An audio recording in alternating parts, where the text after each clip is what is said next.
What's up, YouTube? Slim here, Team Purple Panda, here with my weekly update. Now, I know I had said in my last video that I wasn't going to be able to make a video for a while, and this is still true.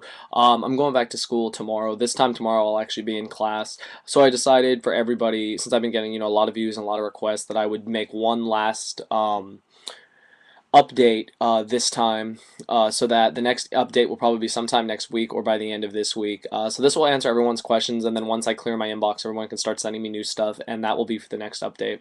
I got a lot of things to discuss. I have a very personal thing to discuss in this video that really I guess you could say really like touched my heart. I mean, I know that sounds kind of cheesy and shit, but when I explain it to you guys, you really understand. But I'm gonna get into the request right now, so bear with me. Like you guys know, I always keep a list next to me, so hopefully I cover everyone's ideas. Thank you guys so much for the ideas that you sent me, and I'm just gonna start going off right now. So the first one is to J Roy Card. Shout out to you. Wants to know if Gores is going to be a staple in almost every deck. The answer is it's hard to tell right now because September 1st hasn't happened yet. I've been playing by the new list since I heard about it, and I ended up changing my deck. So that's another thing I'll be discussing in this video, you guys. I have changed my deck for regionals. I'm coming up with a new smoke screen that I want a lot of people to listen to when I discuss it. So back on to what J. Roy Card sent me. I think Gores will be a staple in a lot of decks.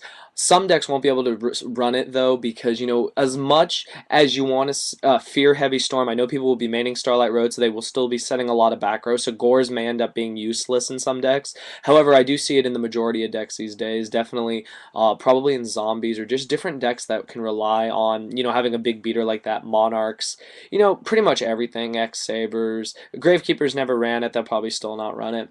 But I hope that answers that question. I think Gores will be a staple in a lot of decks. I just don't think it will be in every deck. But it's definitely a good card, and a lot of people can benefit it from that. So definitely.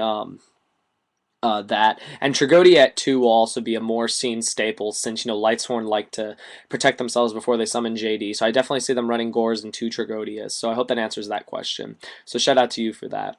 The next thing is from Chaos Hexer 96. Shout out to you. I really like this question. He asked me, with the banning of True Nade and Storm coming back, is skill returned to this game? The answer is yes and no. The answer is yes, because you will no longer blindly be setting 4 and 5 back row and saying go to your opponent. These days in the new format, you're going to set maybe 1 or 2, if that, and you're going to be very smart about how you play them. You mentioned to me that Fraser Smith said that Heavy Storm is a herp derp card, and the answer is true. It is quite skillless. You draw it, you play it, you blow up your opponent's field. I mean, it's been a while. I ended up picking up my Heavy Storm. I wanted a super. It's awesome. I don't think Heavy Storm is, like the be all end all, because you can Starlight Road it. I do think more balance has been brought back because of this card, but with MST at 3, they kind of curved the balance. So I'm really not happy with 3 MST, like I mentioned before. But I think that with True Nade gone, a little bit of balance has been restored. Some skill has been restored, and the skill will be seen in how you play Heavy Storm. If you rush Heavy Storm, you will probably lose unless you have game. That's just a known fact. So that's what I'm going to say on that. So I hope that answers your question. So shout out to Chaos Hexer 96 for that. The time will tell how much skill has really returned to this game. Next one is a ruling from Breaker Magical. Wants to know, if you were to MST a face-up Karakuri Showdown Castle, would you get to special summon a level 4 or higher from the grave because it was destroyed? The answer is yes, absolutely. It's just like Gear Town or whatever. When it's destroyed, its effect is it would special summon, so you would definitely special summon. So short and sweet. I hope that answers your question. The answer is definitely yes. Next, one from the next Yugi wants me to talk about Pain Painter. I already made a video on Pain Painter. I'm not sure how relevant Pain Painter is going to be. A lot of people said that it's not going to be ran in zombies because they don't really need it. Yes, it does take the name of Plague Spreader Zombie, so it will see play because you'll be able to make those zombie synchros that you weren't able to make before with only 1 plague. So definitely, I think it will see play only at 1, though. I don't think it going 2 and 3 would be really that great because that would really clog your deck. So the answer is, in my opinion, yes. I could be wrong. Correct me if I'm wrong. If there's any zombie players out there, let me know. I think Pain Painter is a good addition, though, to the zombie deck. So, try it out and let me know what you guys think. So, shout out to the next Yugi. I hope that answers your question. Next, I have from Gambit and Dace. Shout out to you. Wants me to compare Scrap Dragon and Eternity Doom Dragon. They're both level 8s. Scrap Dragon is one of the greatest level 8 synchros to ever come out. Eternity Doom Dragon is really good, but mainly used in what was it, an Infernities. I don't remember exactly if it's the one that requires a Fiend or not. I'm not 100% sure, or a Dark Tuner or something like that. But we all know that Infernity Doom Dragon can pop a face-up, face-down monster. Your opponent takes damage equal to half. You just can't attack. Scrap Dragon pops another card, and you can attack. I think Scrap Dragon's a little bit better because Scrap Dragon has a lot more versatility in different decks. Don't get me wrong, Infernity Doom Dragon is a really good card, but it's just not seen as much. So I think Scrap Dragon is superior just for the fact that it is a staple synchro these days, and it's definitely needed. So I hope that answers that question. Feel free to disagree with me, but in my personal opinion and in play testing, when I did have an Infernity deck and when I've used other cards, Scrap Dragon is definitely superior and just a really good card overall. Not to say that Infernity Doom Dragon is not, I'm just giving you my personal opinion. So I hope that answers that question. And I'm making sure, yeah, that's pretty much everything on the request, you guys. Okay, the next thing people wanted me to talk about, what deck am I running at regionals? Everyone knew I was supposed to go with Gravekeepers, and I had said I was going to go with Gravekeepers. I've been playtesting since the list came out, and I have been getting wrecked with Gravekeepers. Here's the reason. I was deciding, was I gonna main MST or not, so I tried two builds, one with it, one without. The one without seemed to do better because, like I would use my effects to pop off stuff with Descendant and Recruiter and, loot plays and stuff, and it did well for a while. Problem being, those fucking MSTs, you guys, I'm not gonna lie, blow through my Necro Valley so fast, and I really have no way of recovering Necro Valley, so it's been a real hard thing. I know a lot of people send me suggestions of running Magic Drain or Dark Bribe or Curse of Royal. There's all these cards. I thank you guys so much for all the fellow GK players who are supporting me on this. Problem being, these cards are great, but they're iffy, you guys. Magic Drain is great, but I mean, if your opponent can still, get past it, I mean, like, it's good, but, you just don't see it in Gravekeepers. If anyone ever knew what, like, a really good Gravekeeper deck was, shout out to Natsboy06 and Jonathan Weigel. They had some of the most solid Gravekeeper builds around. Same with Fraser Smith, shout out to him. Those were really good Gravekeeper decks. And, these days, in order to run a really good Gravekeeper deck, if you add all these cards, you're really taking up space of cards that are needed. So personally, I do not think I'll be running Gravekeepers this regionals. Also, I did already get an invite with regionals. I'd kind of like to try with something a little different. People don't know, but back when I was playing this game, before I even joined Team Purple Panda, I was running Gladiator Beasts, and I was, really good with them. Gladiator Beasts were a really fun deck, really versatile, and I'm feeling that this format, Gladiator Beasts, definitely have a chance of taking off again. So I am running Gladiator Beasts. I have the deck right here. This is my new deck, you guys. I am in the works of doing another smokescreen. If people remember my video mocking a smokescreen to stun, side to stun, I'm making a new deck, and I'm going to be calling it GB side to TG. Now, a lot of people are thinking, what the hell are you talking about? I'm talking about siding Gladiator Beast into Tech Genis. Now, I've already talked to a couple people and sent them my lists, and they're telling me it's absolutely brilliant. Maybe they're just giving me credit or something. I don't know. Basically, you're running a standard Gravekeeper Gladiator Beast deck, but you're including one extra card in the main deck that I've seen in the OCG that is bringing a lot of success to these players. And a lot of people are going to disagree with me for running this, but just think about it for a minute. 3 Horn of the Phantom Beast.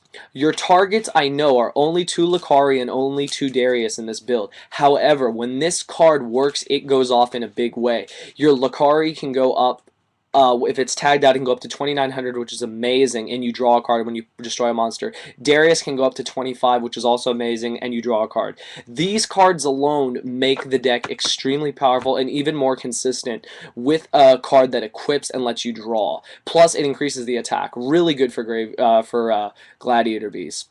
And so that's what I'm currently working on right now, you guys. The deck really isn't any different than that. I mean, I am main decking Thunder Kings, and I'm main decking, Grand Mole Gale, all of that. People want to know, what are you talking about, though, when you say smokescreen? I don't have the full smokescreen on me right now, but I'm letting you guys in on a little bit of it. It's going to include me siding these 4 monsters along with skill drains. So just take a look at these for a minute and just think about it. If everyone has seen Tech Genis, you know what they run, and you know that they can rely really well on Skill Drain as well as other things. Now, Wang Hu might get in the way, but before I flip Skill Drain, this card is really good. This is what I'm going to be siding into with Skill Drains and Reborn Tengus. I forgot to include Tengu here, but Tengu will be there. I'm currently going to be working on the deck. like starting tomorrow. Like literally, I'm gonna pick up my Tengus and just start, working on the deck and seeing how it plays against a lot of decks. I feel it will really throw my opponent off. It's just a really fun deck. This is the first regionals. I mean, like I said, I want my invite, but I'd rather make more videos for you guys, and I'd rather just take my time and get my invite at the proper time. So that's what I'm gonna be running, you guys. Please leave me feedback on this. If you guys want a list, I will definitely include a list as soon as the deck is done, and I will be profiling it on my good friend Vexkis466's channel. So shout out to you. As soon as the deck is done, I will definitely profile it, and hopefully, this deck will, get really good. So that's what's up, you guys. That's the deck I'll be running at regionals, unless it totally flops, at which point I'll probably just run standard GB, but that's what's going on, you guys. I apologize to all my GK players. If I find a way to make Gravekeepers work, I'll change it immediately and go back to Gravekeepers, because I'll never forget how to play Gravekeepers. But for now, I'm definitely want to try something new, and GB seems to be like my best bet. So on to the last thing of this video, guys. I said there's gonna be something personal, and there really was today. So I woke up and I checked my phone. People don't know. I have a smartphone, and I'm able to get all my messages, all my requests, and everything via my phone. I had an inbox message here on YouTube. For privacy reasons, I'm not going to share this user's name. Sent me a really long message and was telling me that that my videos and my channel saved someone's life. Now I know you guys are thinking, what the hell are you talking about? He told me he had a friend that was really depressed, just like depressed in life, had a hard time, getting through, and he wanted to help his friend, so he wanted him to find a hobby. Yu-Gi-Oh is a hobby for me and a hobby for a lot of people. So he turned his friend on to Yu-Gi-Oh, and he said, come check out SlimXTeampurplepanda's channel. Watch his video on people who make fun of people who play Yu-Gi-Oh and girls' reactions to guys who play Yu-Gi-Oh. He watched those videos and, slowly started to come out of his depression, started to play, started to get happier, and I got the message, and he told me that he's completely over his depression. He's happy, he's playing, he doesn't give a damn what people think, just like, a lot of us do. We don't give a damn what people think. We play this game because we love this game, I'm becoming a lot more open with this game. I've started just not to care anymore. Like I said, for girls, they take it or they leave it. No girl is perfect, and, if they're going to give us shit for playing, then we can just give them shit for the stupid shit they do. So, when I got this message, you guys, I was like really touched. Like, I mean, I'm not gonna lie, like I started to tear up a little bit, because the fact that that he would say that it was because of me that I saved someone's life. I mean, think about that, you guys. That's saving a human being's life, getting a new player in the process. And I mean, through my videos, through just a regular guy just talking about, the game that I love so much.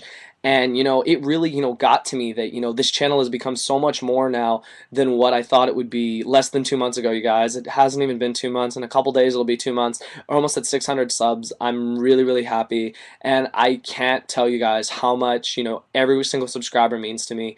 You guys have, been there through everything. And I mean, now I see that people really take what I say to heart. And I think that that's just, when I really look at it, it's like, wow, I'm making a difference, not only just like in the game and like how it's played, and I'm helping people play, but I'm helping people realize, the potential inside themselves. And it's like, wow, I never thought that, as a player I could do that, that I could get to that level.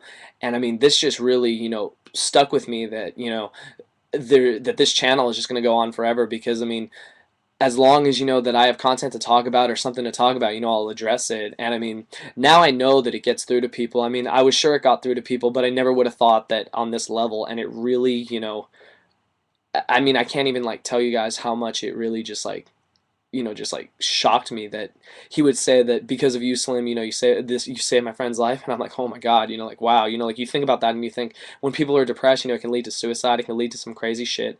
And I mean, I know like we're on some real shit right now. So like if anyone's, like laughing and shit, get the fuck out of here. Like we're on some real shit right now, not card related. This is like real life. And, I don't even know what to say. Like, I mean, I'm so, touched by that, just by the fact that someone, watched my videos, took what I said to heart, and, really just turned their life around because of it. And I mean, I don't know what else to say except, thank you, for watching my channel. Thank you for listening. Thank you for, turning your life around and not ending it or not being depressed, because no one wants to be depressed in life. So, yeah, that's what I got to say, you guys, on some real shit, really personal, really touched my heart, really, made me realize, what a difference I'm making in this game, and just, I guess, in general now. So that's all I got to say, you guys. That's my new update. I am back to school tomorrow, you guys. I'm sorry. It was time, unfortunately. I'm even going to show you guys in my Yu-Gi-Oh backpack. I have a freaking notebook We're going back, you guys. Sorry about that. But I will definitely be making a video at least once a week. So please watch all my videos. Please thumbs up this video. Please watch this video, you guys. This is a very personal video. The last segment that I just gave you is just unbelievable. I mean, I can feel like the tears coming back again because it's just unbelievable when you think about it. But thank you all so much, you guys. All of you. All my subscribers, thank you for watching my channel. Thank you for supporting me, and thank you for everything. So please continue to watch, comment, rate, subscribe. Let's keep going. Let's get to 600 subs and more. Thumbs this up, please. I really want to get a lot of thumbs up. That's all I got to say, you guys. Hope everyone has a good day, and thank you for watching.